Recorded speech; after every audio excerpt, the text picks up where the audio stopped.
एक बार धरती पर एक आदमी था जिसे अन्य लोग आलसी और बेकार मानते थे। वह अपना समय सुंदर चीजें बनाने में बिताता था, जैसे पेंटिंग करना, मूर्तिकला और खिलौने तराशना आदि। वह ये काम पैसे या किसी व्यावहारिक कारण से नहीं, केवल आनंद के लिए करता था। वह उन चीजों को करने में विश्वास करता था जो जीवन को और अधिक सुंदर बनाती हैं, भले ही वे कोई उत्पादक उद्देश्य पूरा न करें।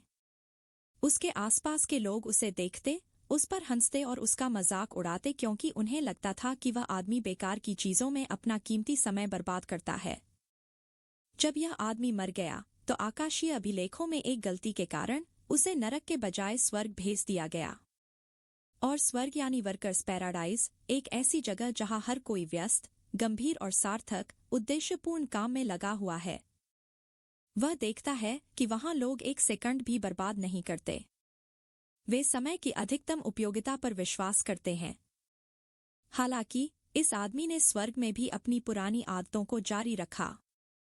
वह पेंटिंग करता, चित्र बनाता, सजावटी सामान बनाता। उसके पास न कोई नौकरी है, न कोई टाइम टेबल और न ही उन लोगों में शामिल होने की उसकी कोई मंशा। अब धरती की तरह स्वर्ग में भी लोग उसका मजाक उड़ाने लगे। कहने लगे कि वह स्वर्ग में है और फिर भी अपना समय बर्बाद कर रहा है। एक बार जब वह आदमी स्वर्ग में नदी किनारे बेकार बैठा होता है तो एक लड़की घड़े में पानी भरने के लिए वहां आती है। पानी भरकर लड़की तुरंत चली जाती है, क्योंकि बर्बाद करने के लिए उसके पास कोई समय नहीं होता। वह इतनी व्यस्त थी कि उसके पास अपने बालों को कंघी करने का भी समय नहीं है। यह सिलसिला कई दिन तक चलता है। लड़की हमेशा जल्दी में आती और जल्दी में चली जाती। एक दिन उस लड़की को इस आदमी पर दया आ गई। उसने सोचा कि वह इस बेरोजगार आदमी के लिए कोई काम ढूंढ देगी। जब वह उसके पास जाती है तो आदमी उससे उसका घड़ा मांगता है ताकि वह उस पर पेंटिंग बना सके। इस पर लड़की गुस्सा हो जाती है और आदमी से कहती है कि उसके पास इन बेकार की चीजों के लिए समय नहीं है, और चली जाती है। अगले दिन लड़की पानी भरने आती है तो आदमी फिर से घड़ा मांगता है। लड़की मना कर देती है। फिर एक दिन लड़की उस आदमी को अपना मिट्टी का घड़ा दे देती है। आदमी घड़े पर पेंटिंग बनाकर लड़की को वापस कर देता है। लड़की घड़े पर पेंटिंग को समझ नहीं पाती है। वह आदमी से पूछती है कि इस पेंटिंग का क्या उद्देश्य है। यह सुनकर आदमी जोर से हंसता है और उससे कहता है कि इसका कोई उद्देश्य नहीं है। लड़की घड़ा लेकर घर लौट जाती है। लड़की ने घर लौटकर अपने पेंट किए हुए घड़े को अच्छी तरह से देखा। अगले दिन लड़की पानी भरने जा रही थी तो कुछ बदली हुई लग रही थी। उस आदमी ने देखा कि वह चल भी धीरे धीरे रही थी और किसी उलझन में थी। नदी पर पहुंची तो उसने आदमी से पूछा कि वह उससे क्या चाहता है। आदमी ने कहा कि वह उसके लिए एक रंगीन रिबन बनाना चाहता है। इसके बाद आदमी ने एक रंगीन रिबन बनाया और लड़की को दे दिया। रिबन मिलने के बाद लड़की उसे अपने बालों में बांधने लगी, सजने संवरने लगी। ऐसा करने से लड़की का बाकी काम अधूरा रह जाता। दिन ब दिन वह आलसी होती जा रही थी। अपने काम पर ध्यान नहीं दे रही थी। वह समय का पूरा उपयोग नहीं कर रही थी। आदमी की कला और रचनात्मकता से प्रभावित लड़की अपनी पुरानी दिनचर्या, समय का अधिकतम उपयोग करने वाली, पर सवाल उठाने लगती है। वह उसके साथ समय बिताना शुरू कर देती है। चित्र बनाना सीखती है और खुद की खुशी के लिए काम करने लगती है। उसकी उपस्थिति वर्कर्स पैराडाइज की व्यवस्था को बिगाड़ना शुरू कर देती है।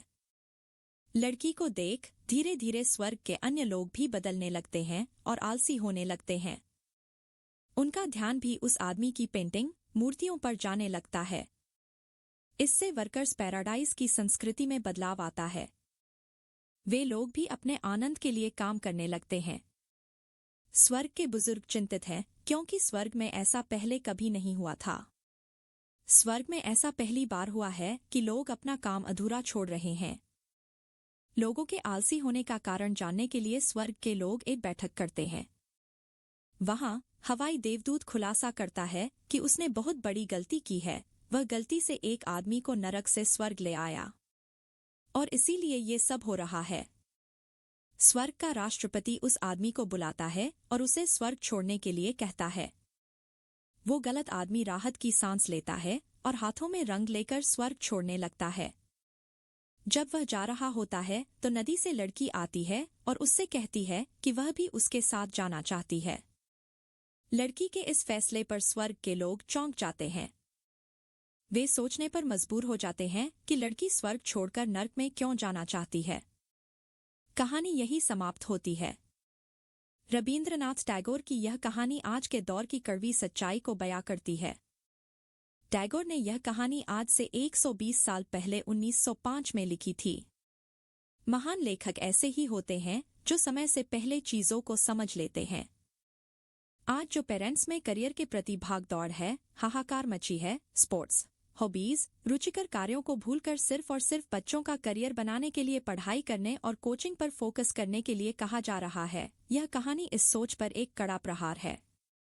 अपने बच्चों के क्रिएटिव पक्ष को भी उभारें, उनकी खुशी को भी महत्व दें। वर्कर्स पैराडाइज में गलत आदमी, जीवन, काम, रचनात्मकता और मानवीय खुशी के उद्देश्य के बारे में एक गहरा दार्शनिक संदेश देती है।